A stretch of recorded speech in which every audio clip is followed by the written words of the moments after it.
talked enough about the life that bites its owner. And so now we should discuss the opposite, the life that doesn't bite its owner. There are certain words which are a lot of trouble for us. Their meanings, or these words, can deceive us. And so we should take time to understand them correctly. These words that we would like to look at are the word life, the word citta, or mind, heart, and the word I, or we. So then there's this condition that we call life, where the body's still living, able to move, it breathes, can walk around, can eat, can speak, can do all the activities that for us make up life. And the ordinary person takes this life to be self, takes this life to be the atta, the self. But then if we look a little bit deeper, we see that inside this life there is mind. There's that which knows and experiences and thinks. And we see that this mind is in control of life. And so then we take this citta, the mind heart, as the self.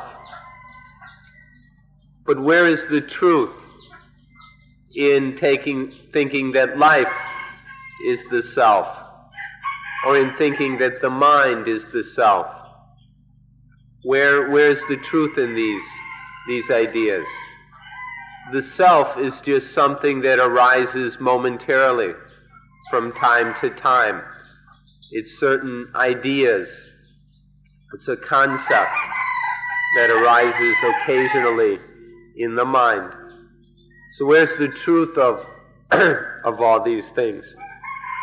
Is life the atta, the self? Or is the citta the atta? Is the mind the self?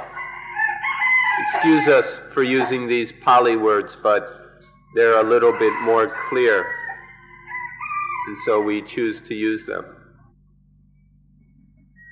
And so the child takes life as being the atta, or then after growing up a bit, then the child takes the mind, or consciousness, as being the atta. And then when this misunderstanding develops a little more deeply, the child takes the various momentary feelings of the mind, the various kinds of awareness are taken to be the atta.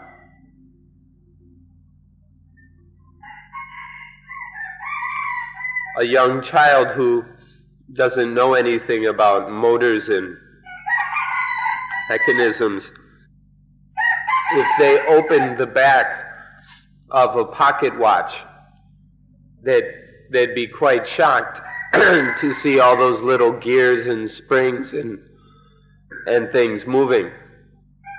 And that child would think that this watch is living and that it was a self.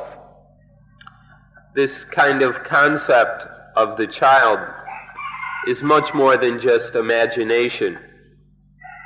There's no intention by the child to dream up these ideas. But because of avijja, or ignorance, the child doesn't know anything about the watch. And because of this not knowing, the child very easily comes up with all kinds of crazy notions, such as that the watch is a self,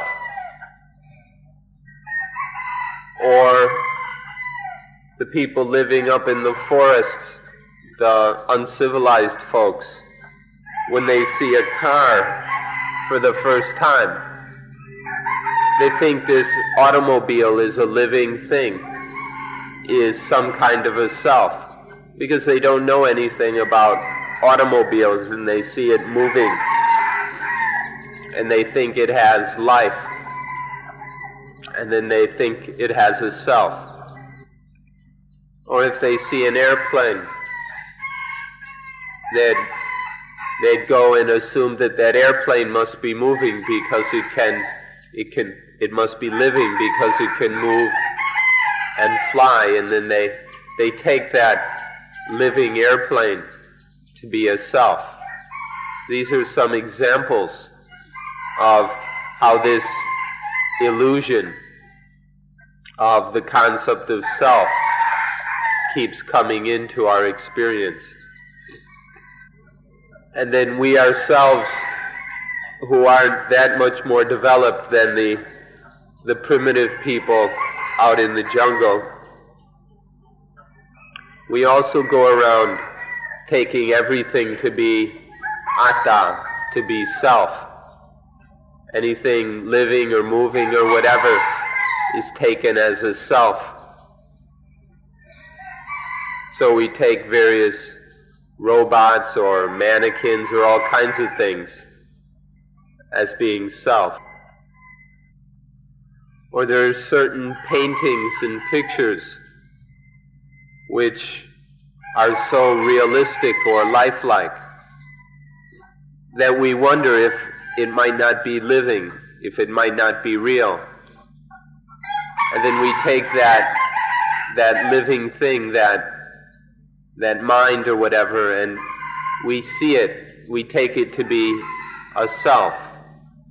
Just the way a child sometimes sees a painting of a wild animal and can be frightened by the painting because it takes it to be self, to be a self. Or even adult, if they take paper and paints and begin to paint a ferocious or frightening looking animal, then very, very quickly it becomes much more than just paper and paint. It becomes quite terrifying.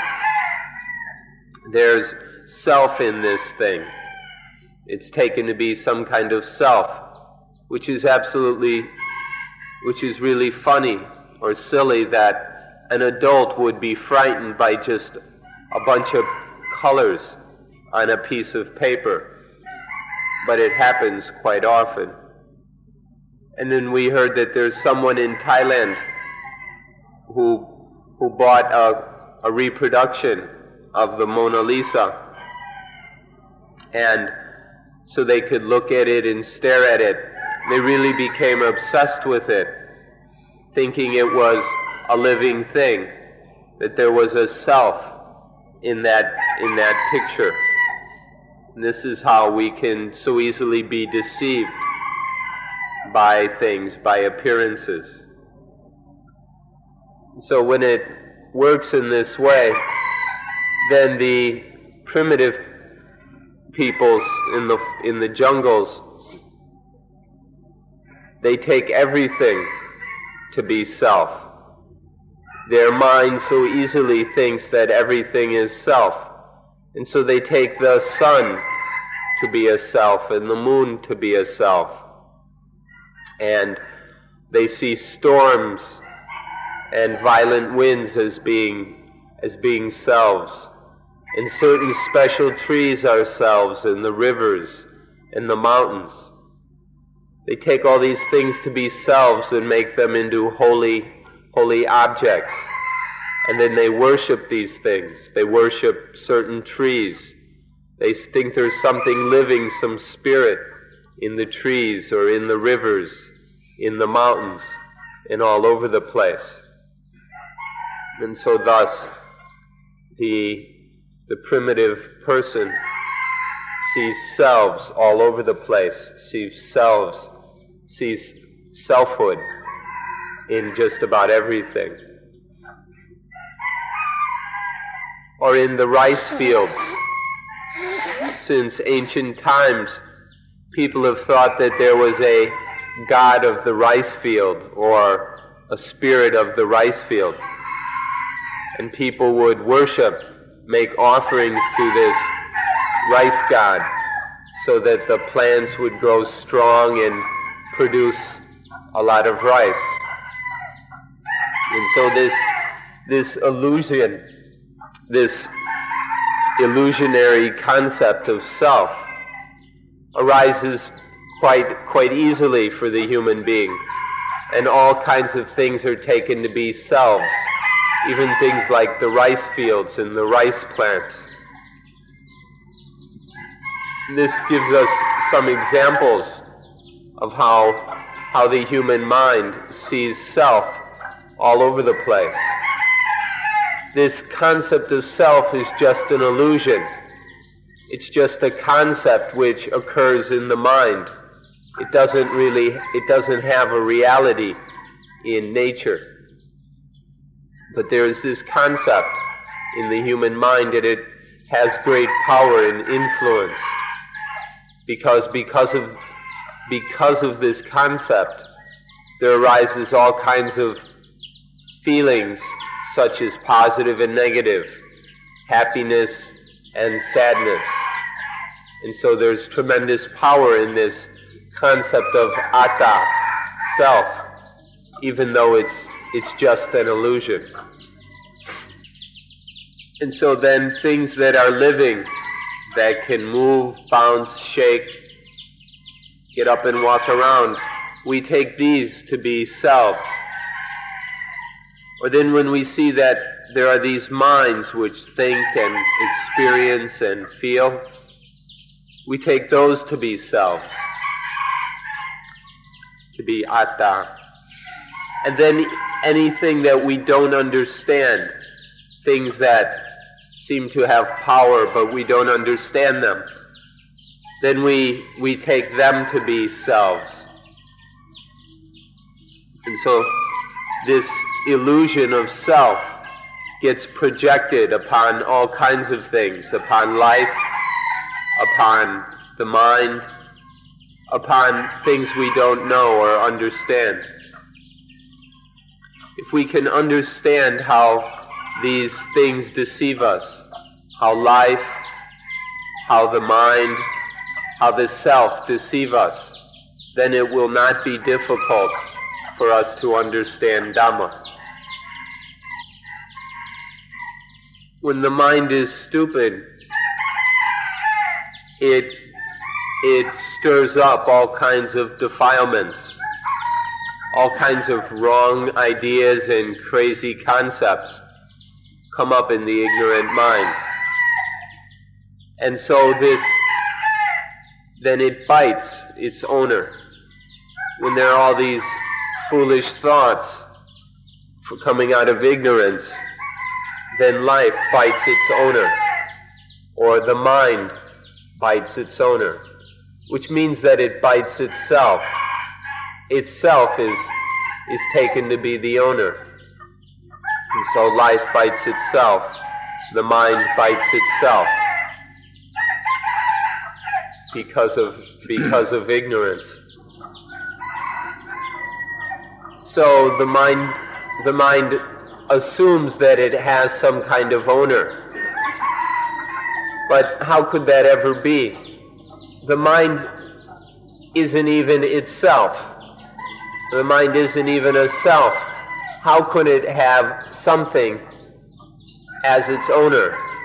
If the mind isn't a self, then there's no self that can own the mind. But this illusion arises in the mind because of ignorance. And so the mind sees things that don't exist. And because of this, it bites itself. Life bites itself. If the mind is ignorant, then it takes things to be self, and then it bites itself. The mind bites its owner. But when there's no ignorance, and the mind sees things according to truth, sees things as they actually are, then nothing is seen as self. Nothing, and so nothing, there's nothing to bite, and no owner to be bit. And so the mind doesn't bite its owner. If things are understood correctly, according to the way they really are, there's no biting. So in short, the mind that doesn't understand keeps biting itself. But the mind that understands, that has knowledge, has the highest level of knowledge, it doesn't bite anything and nothing gets bit. We'd like to use the metaphor of a life that is, of a mind that is like a diamond mind. As you know, diamonds are very hard. They're very hard substances. They're so hard that there's just about nothing that can cut a diamond. However, these very hard diamonds can cut other things. So the diamond is that which is so hard that it can't be cut, but can cut other things. This is how our minds should be. The mind that is like a diamond is a mind that has the highest understanding, has the highest wisdom. And this highest wisdom that makes the mind like a diamond is the knowledge or the understanding we call Adhammayata. Adhammayata. The mind that has this Adhammayata has the highest possible understanding, and it's a mind like a diamond. Nothing can cut it. We said earlier that any woman or girl who has Adhammayata, there will be no man who can pick her up. Gyo, the Thai word here is the same, means trick her into loving him. So any woman who has Adhammayata will not be susceptible to men making her fall in love with him. Or any man who has Adhammayata there won't be any possibility of any woman or girl making him fall in love. The mind that understands this fact of Adhammayata is a diamond mind. So we hope you'll be interested in understanding and having within your minds this thing we call Adhammayata. This word da, which at the end of Adhammayata in the Pali language can have various meanings. It can mean the state, or the quality of being a certain way, having a certain characteristic. In this case, having the quality that nothing can concoct it.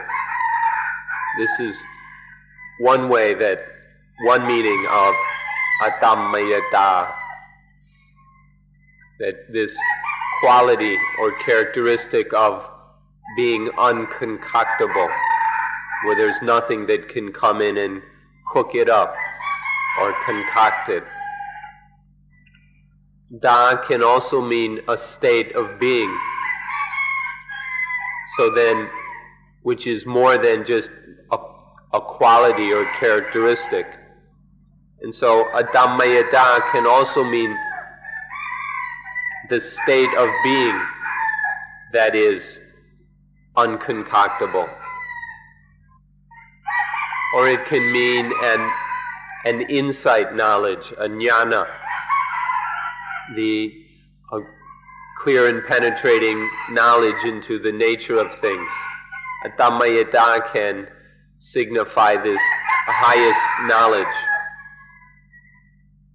Or Adammayata can mean a power, this diamond-like strength that has the power to withstand anything, that can cut through anything. And finally, Adammayata can be a dwelling, or a vihara dhamma, which means an abode or dwelling, a way of living.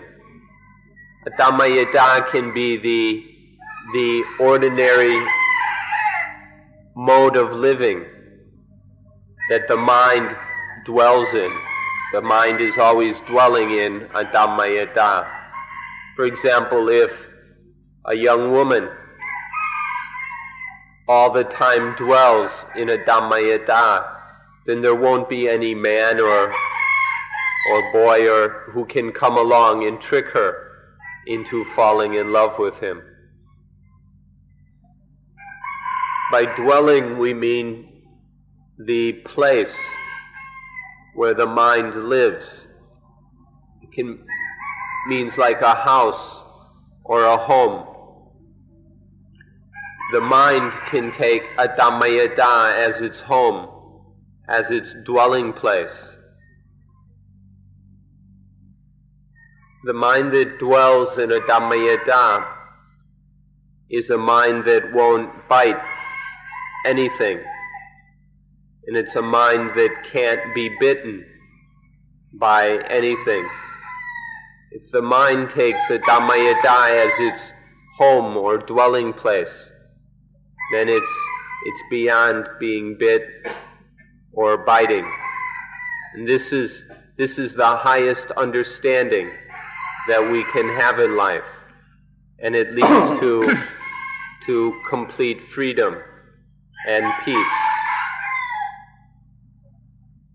And since Adammayata is so important, we should take some time to examine its meaning until we understand it correctly. Although it may take a long time, it's necessary for us to study Adammayata until we understand it thoroughly. And so this is what we intend to do. We're trying to put this word Adammayata into the vocabulary of ordinary people so that this becomes a common spoken word in the language of most people. Although the word Adammayata appears in a number of places in the Tipitaka, the Buddhist scriptures, it's almost completely unknown by Buddhists. This word is there, but it's completely ignored. And so Buddhists in Thailand, as well as other countries, don't know anything about Adammayata, and so they probably don't have any Adammayata even in the least little bit. And so it's been ignored and forgotten, even by Buddhists. And even in the Pali Dictionary compiled by famous Western scholars, they don't have this word Adammayata, maybe because they're afraid to print a word that they don't understand, but they left it out. And then even in our normal, the ordinary English dictionaries, is there any dictionary that has the word unconcoctability? Have you ever found this word in Webster's or or such dictionaries. Isn't this a little bit amusing that the word that has the highest meaning and the highest value isn't even printed or included in any of our dictionaries? Sometimes it's beyond our ability to explain Advaita with words. We have to try and use other things as well. But most of all, we have to implore you to look carefully into this thing yourselves. And so when we give you an example, such as the young woman with Advaita in her mind, in her heart, so that there's no man anywhere that can pull a fast one on her, who can trick her and make her fall in love. What quality, what state of mind, what kind of knowledge is in that woman's mind, so that she is totally free of the tricks and games of any man.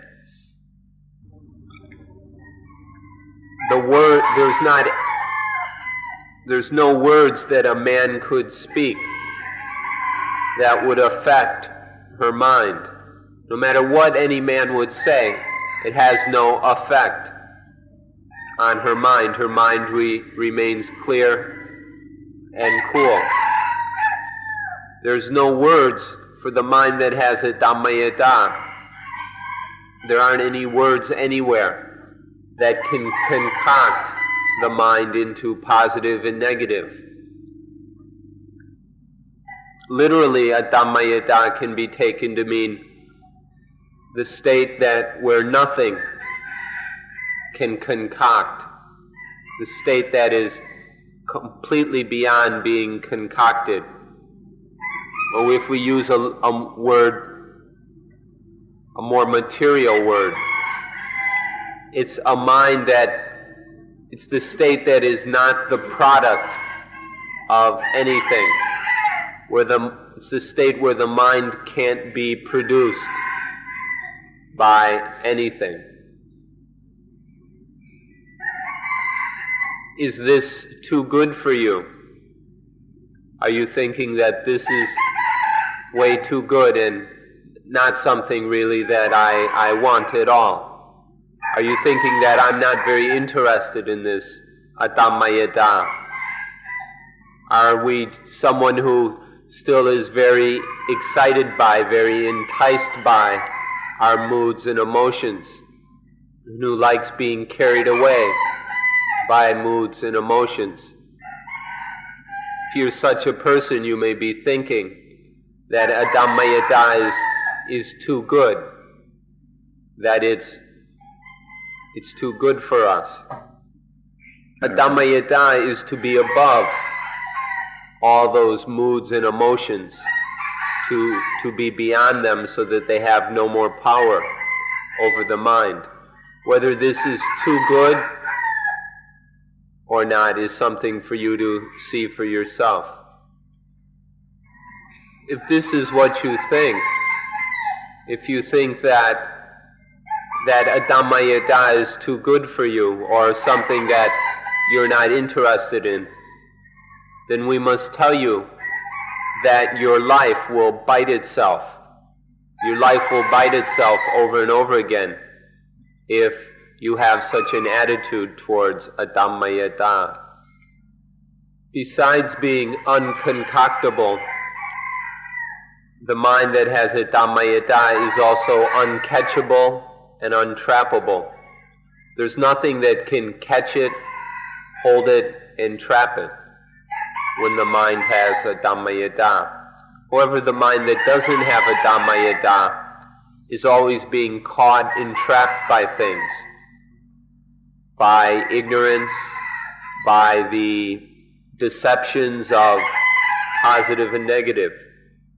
The mind that doesn't understand, doesn't have Advaita, is always getting caught in, entrapped by all the objects and things in the world around us. and then once it's caught, it gets bit. There's not any delicious flavor or taste anywhere in the universe that can dominate the mind of one who has a Dhammayata. Whether ordinary delicious flavors or heavenly delicious flavors or the most special and magical and refined kind of delicious tastes, none of these whatsoever can grab the mind that has a Dhammayata. They can't dominate it. They can't control it. To put it more simply, in somewhat crude terms, a Dhammayata is not having to go wandering around the world looking for delicious things. We ought to look and see if these kind of things exist in our world. Is there much of this wandering around looking for delicious things in our world? Is this something that humanity is doing on a large scale or not? Is our world largely lacking in a Dhammayata so that people are traveling all over looking for things that are delicious, that make them feel good? Is this the kind of world we have? People who don't have a Dhammayata and so are getting caught, entrapped by all kinds of wonderful, delicious flavors and sights and sounds and all kinds of things. And then the highest advantage of a Dhammayata, which we must repeat over and over again, is that the mind with a Dhammayata is above the power of everything in the world. All things in the world either have the meaning of positive or negative. That's what the world is, all these positive and negative things. With a Dhammayata, the mind is above everything in the world. That means the mind is above the power of all these positive and negative things to influence it. There's no crying and no laughing. There's no need for sadness or for gladness. There's no more of this laughing and crying and sadness and gladness anymore. There's no more being the winner nor being the loser. There's no more being the debtor, the one who's in debt. Nor is there one being the any being the creditor. There's no being the one who gets or the one who loses. The mind is above all these illusions. But if one still likes laughing and crying and getting and losing and winning and being defeated, then there's not much that can be done to help such a person. They'll never be interested in a Dhammayata. Everyone is quite enticed and infatuated with the positive. Everyone thinks the positive is really wonderful and great. But then at the same time, one's always being defeated by the negative. The negative causes us to hurt, inflicts pain and suffering upon us. But with the Dhammayata, one is above any power or influence of both the positive and the negative. Neither of them can take over the mind. Neither of them can control and dominate the mind if there is a Dhammayata. It's beyond our ability to define a Dhammayata in just a few words. It's hard to understand this by using words. But what we can do is talk about the context or the situation in which there is a Dhamma Yada. And you can, if you pay careful attention, you can start to see a Dhamma Yada as we talk about the things surrounding it. So as we've said, we can use the metaphor of the diamond. A Dhamma Yada is a diamond that can cut anything, but can't itself be cut by anything. It can cut everything, but nothing can cut it. Exactly what that's like, you have to pay attention to and find out for yourself. And then you can go and define it in whatever words suit you best. So now we'll look into and study the point, what do we do to have a Dhamma Yada? As knowledge, a Dhamma Yada is the highest knowledge and understanding that there is. As a state of being, a Dhamma Yada is the highest possible state of being for the human mind. As a power, a Dhamma Yada is the most powerful thing that the mind can have.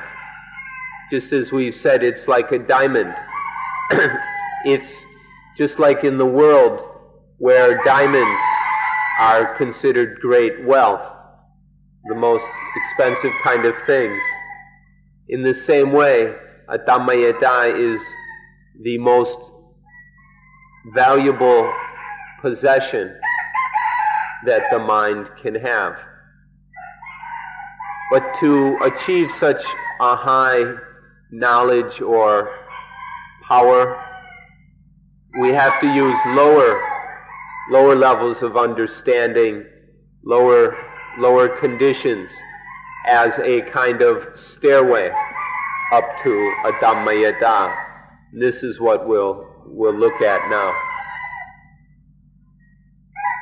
There are many levels to knowledge and understanding. There's the kind of knowledge that we find in books, that we hear from others. This is a kind of knowledge that has its value and benefits. But then the knowledge that comes when we take what we've read and we use reasoning and logic to analyze it and consider it, and then we come to certain more basic conclusions. This is a higher kind of knowledge than the first kind. But even that isn't good enough. It's not the highest kind of knowledge. The highest kind of knowledge is to go beyond the knowledge of reading and the knowledge of reasoning to the kind of knowledge that is direct experience, to have a direct, immediate spiritual experience of something. This is the highest knowledge. So there are these various levels of knowledge. The common person, for most of all, just knows the first level and some of the second. Some people have developed the knowledge of reasoning even further. But we have to go beyond that to the highest level of understanding, which is that of direct spiritual experience. We have to find, or we ought to, we need to make this kind of direct spiritual experience regarding all things. So there are three basic steps or stages to understanding. First, there's the knowledge we get from outside ourselves, is the first stage. Then there's the second stage of digesting that knowledge, digesting it using reasoning, using wise, skillful reflection to come to more precise and more truthful understanding. But then there's the third stage of having a direct, intimate experience of that thing, where the mind knows that thing directly, realizes that thing directly, without any need of thought or words or language. But there's a direct realization of the thing. These are the three stages of understanding. Getting something from outside ourselves, digesting it with reason and reflection, and then making a direct experience, realizing the thing directly. And so in knowing anything, including a Dhammayata, one goes through 3 stages of deepening understanding. There's also another way, there's another kind of progression or stairway to a Dhammayata. There are 8 steps that we can take to a Dhammayata. Actually, there are many different ways that we could talk about climbing up to a Dhammayata. But the one we're going to talk about now is one that we feel is most appropriate and will make it most clear and simple for you to understand. There are 8 das, which are the steps leading to a Dhammayata. This word da, as we mentioned earlier, means characteristic or state of being, and so on. There are 8 of these, and together with a Dhammayata, there are 9 das. 9 das that we will discuss. The first one is anicca, the fact of impermanence, the fact that everything in the world is constantly changing, that all things in this world of ours are changing ceaselessly, that nothing stays the same, that there's constant change. If one sees this, if one sees that everything is changing, this is called anicca. This means that everything that we experience, everything in our world, depends on causes and conditions. And these causes and conditions of things are changing all the time. And if the causes and conditions change, then the thing itself must change as well. This is what we mean by the fact of impermanence, that everything that exists only through causes and conditions, which change. And so the things themselves exist. This is what we mean by anicca, which literally means the fact of impermanence or the fact of instability, that things don't remain the same. They don't stay the same. One can see that in this world, whenever 2 things come together, you get something new. And we always have these things moving and coming together and always producing something new. Whether the causes or the conditions or the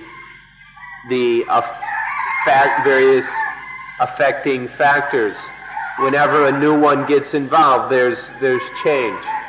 And this is the constant situation in our world, where things are interacting ceaselessly, constantly producing new things.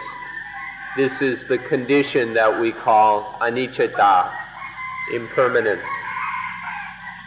Whenever two things come together, there's a transformation of energy.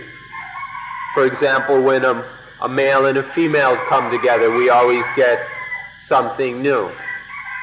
This constant production of new things is what we mean by impermanence, the fact of impermanence.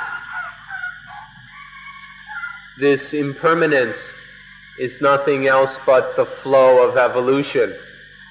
This endless process of transformation and evolution that we are a part of. This is exactly the same thing as anicca. Without anicca, there would be no evolution. You've already studied biology well enough to understand this fact quite simply, quite easily. Imagine what it would be like without impermanence. Everything would just stay the same.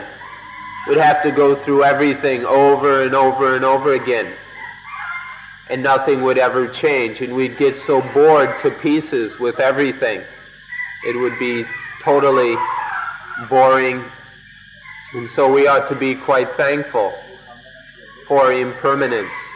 Only because of impermanence, life is always giving us something new from moment to moment.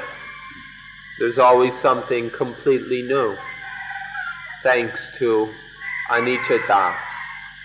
What we call deliciousness is just a deception of impermanence. If you took the most delicious food and had to eat it over and over and over again, that deliciousness would disappear quite quickly. But because of the impermanence, because we're always changing what we eat, there is this illusion of deliciousness. Things can only be delicious because of impermanence. Let me give an example which may be a little bit silly, but the cream crackers that we ate 60 years ago tasted a lot more delicious than the cream crackers that we eat today. Whether it's a change in the cream crackers themselves or a change in our nervous system, who can say? But now we see quite clearly that the cream crackers are a lot worse than they were 60 years ago. So whether it's change in the crackers or change in whatever, whether it's the impermanence in the crackers or impermanence, whatever, things are changing all the time. And this constant change is always giving us new tastes to sample, to enjoy, always giving us new samples of deliciousness. This is just the way it is with anicca. So whether it's changes in the things we eat or changes in our tongue and the nervous system, you should examine this carefully. If we understand this point, then we won't create a lot of problems for ourselves about what we eat. If we understand this, we won't go liking this and disliking that, wanting it to be this way or wanting it to be that way. If we understand this fact of impermanence, we won't get so trapped in our likes and dislikes, which bring up the feeling of positive and negative. And it's a fact that the cream crackers they made in England 60 years ago aren't the same as the cream crackers they make in Malaysia today, even if the container looks just the same. Where's the anicca? Where exactly is the impermanence? If we understand this, then life won't fight itself. Life will stop deceiving itself. If we understand anicca. Next we come to the second da, that is dukkha, the state of all the different kinds of tormenting that exist. Because all the things that we live with, that we associate with, that we get involved with, because they're all changing all the time. But on the other hand, there are many of them that we don't want to change, or the ones we want to change more quickly.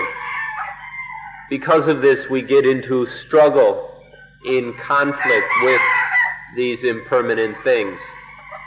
And this gives rise to the quality of torment. Because we must live with, associate with, and depend upon impermanent things, the quality of dukkha, of pain, of misery, of torment, must occur. This is very close to us. It's right here in front of us. We ought to look at this carefully to see that because we must live with all these changing things, there must arise dukkha. Because we must live with all kinds of things such as our wealth, our possessions, our clothing, our fame, our status, our honor, and so on. And all of these things are changing all the time. There must be dukkha. Or even that we live with a husband or wife, and they're changing all the time. And so because of this, there must be the characteristic of dukkha. Because all the things we attach to are constantly changing.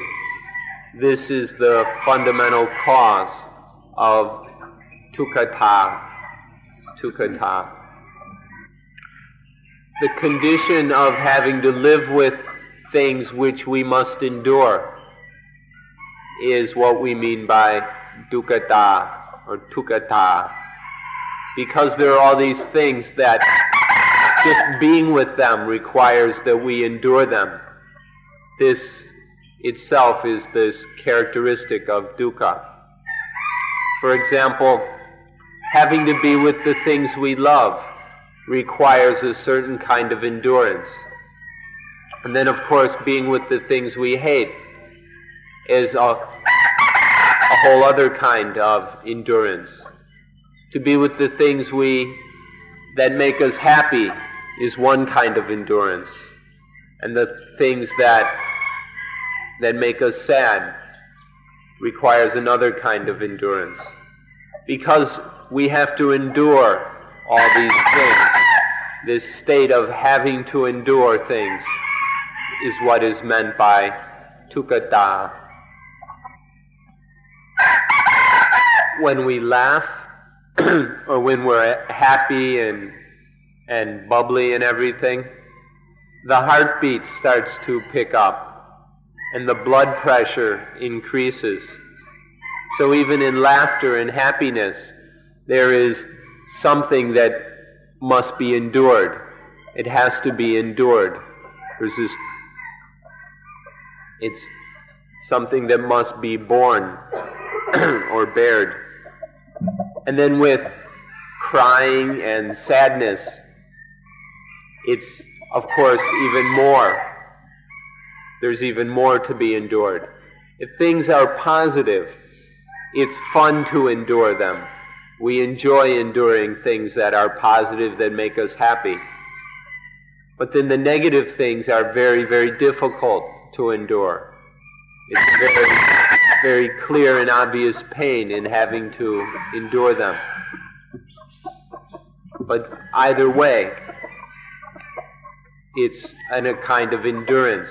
We have to endure all these changing, unstable things. Love must be endured. Greed must be endured. Hatred must be endured. Anger must be endured. Fear must be endured. Worry must be endured. Excitement must be endured. All these things, without any exception, must be endured. All these things that we have to endure, this is the characteristic of dukkha, of pain, of painfulness. So there's the positive aspect of things are to trick us into enduring things. For example, on little sweets and cakes, they put a little smear of jam or jelly on them to make it more positive, so that we willingly endure these things. We've loved in the past, and we continue to love things that are suffering, things that are dukkha, things that we have to endure, but because they've got a little positive quality to them, we love them. Because they're fun to endure, we love them. Things like sex, or like sexual pleasures, which are very, very tiring, really are a hassle. There's quite a bit that has to be endured about sex and sexual pleasures. But still, we're very happy to endure them. This is an example of the foolishness that keeps us tied, keeps us trapped in impermanent things. All the things that we love are things that change and that have to be endured. And so everything that we love has this quality of dukkha. So in fact, we love dukkha. The result is that we love suffering and misery. When we say this, probably nobody believes it.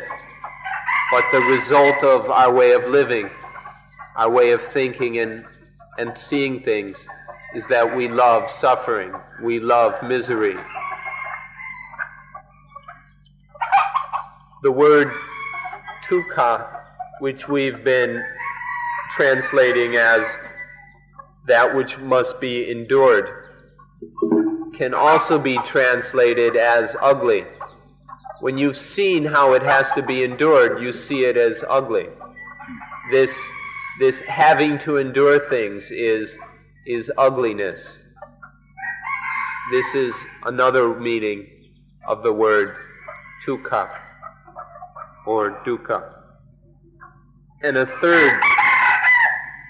third way of understanding the word dukkha is that these things that have to be endured and which are ugly for that reason are completely empty of any real substance that it would be desirable, satisfying.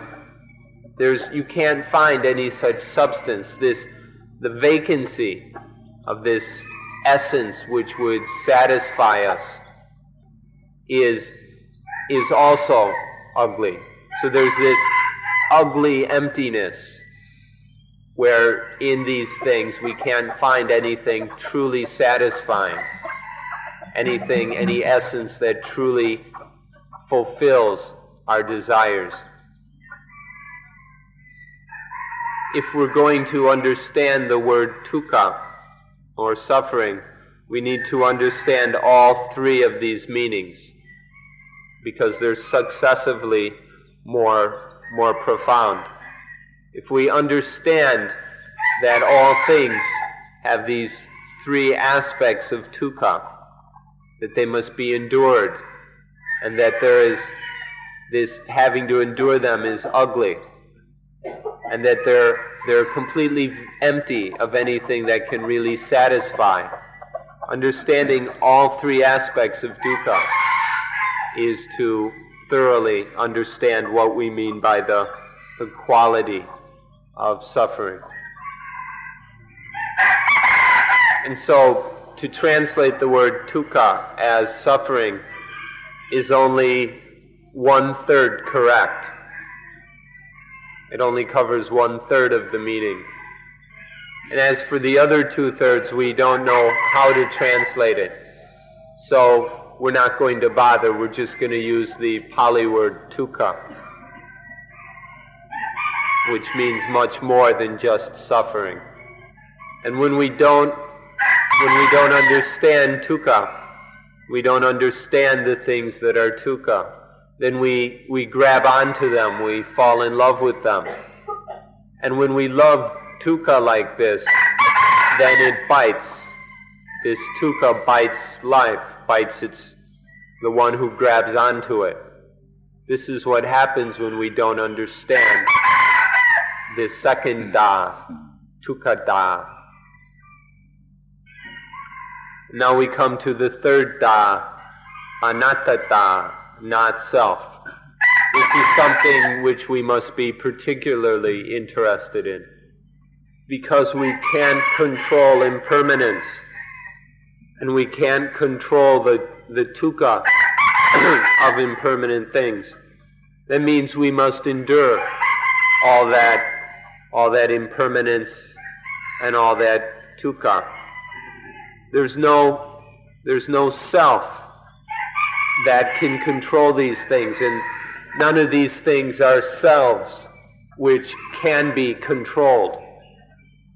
This inability to control anything, whether our bodies, whether our minds, our thoughts, whatever, because we can't control any of them and stop them from being impermanent, stop them from being difficult to endure, because we can't control them in any way. There's nothing anywhere that can really be taken to be I or mine, to be self or owned by self. There's neither a self that controls or a self that can be controlled. This is what we call not self, anattata, anattata. Another important meaning of anatta that we ought to understand is that because things are not self, because they're impermanent and not self, this means that they can work naturally, automatically. The body, the mind can function naturally, automatically, because they're not self. If they were self, of course, they'd need something constantly making it do this, doing that, constantly controlling it. But because our lives, our body and mind are not self, they can function naturally. But this is something that we generally don't see, we don't understand.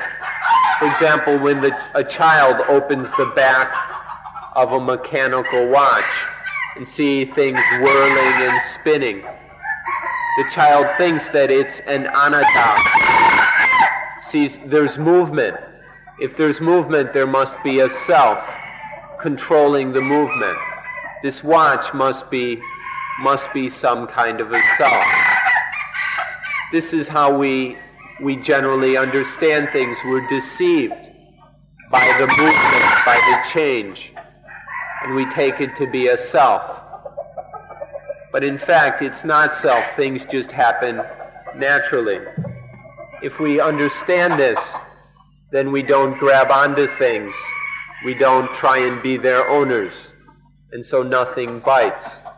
But if we misunderstand, then we get bit by everything that we try and possess and try and own.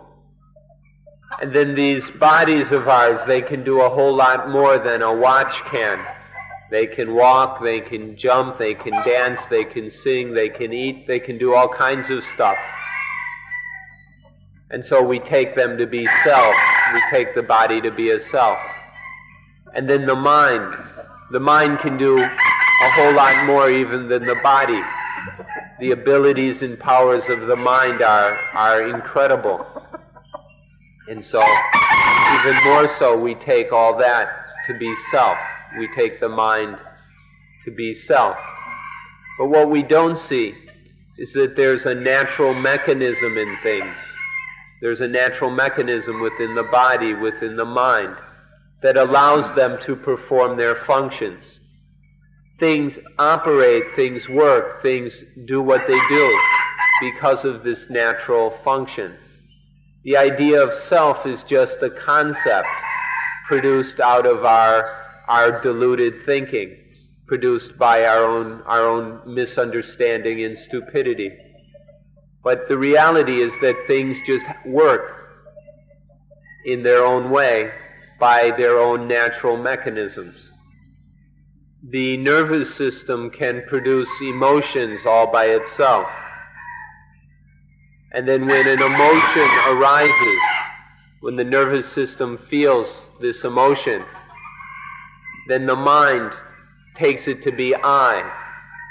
Figures if there's an emotion, there must be the one who has the emotion. So we cling to the I who has the emotion. And so there's first just the naturally arising thing, the emotion. It happens just through the nervous system. But then the ignorant mind misunderstands and takes that to be a self. So the emotion comes first, the activity of the body-mind process comes first. Then only does there come the deluded idea that there must be a self, or an owner, or a controller, or an atta.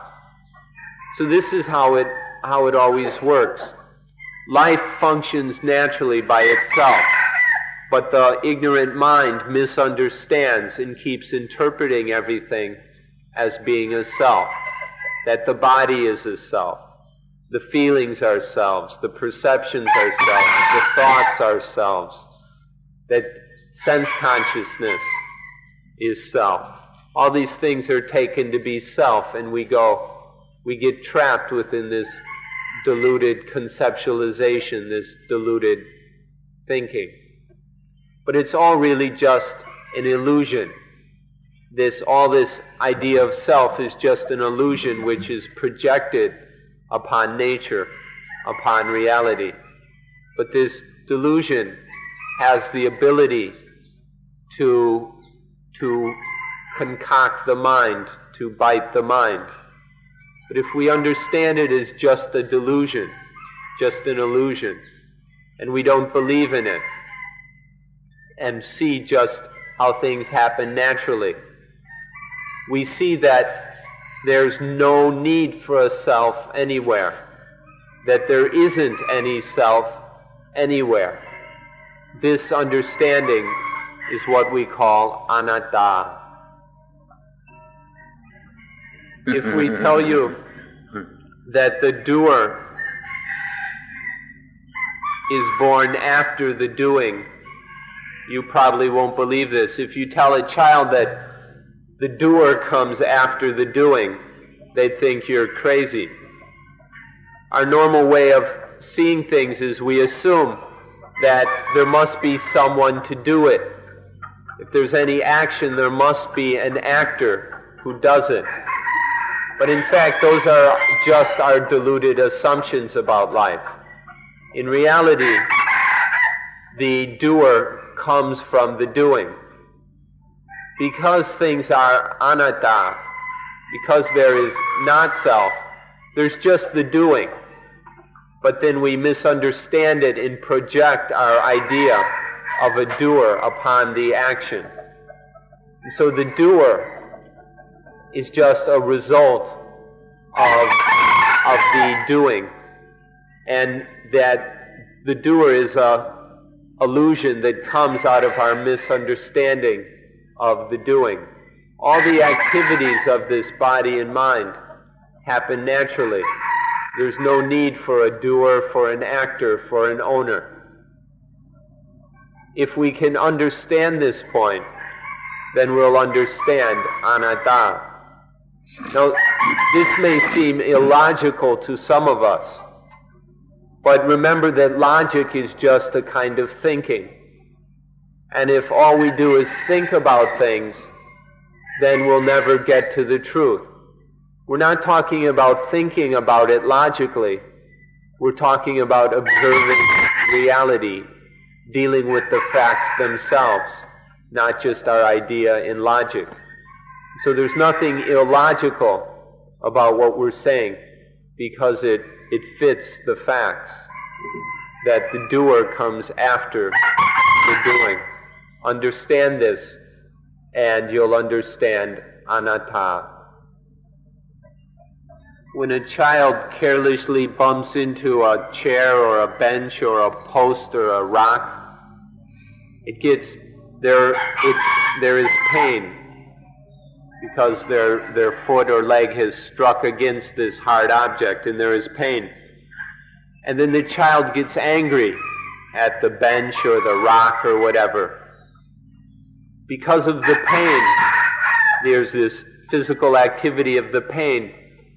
The child projects it as the one who hurts, the one who feels the pain, and then takes the rock or the bench to be a self also.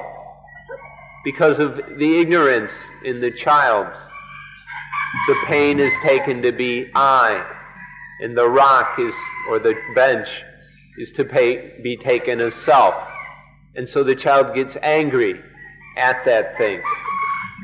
This is another example of how the idea, the concept of self, gets stirred up by the various activities in life.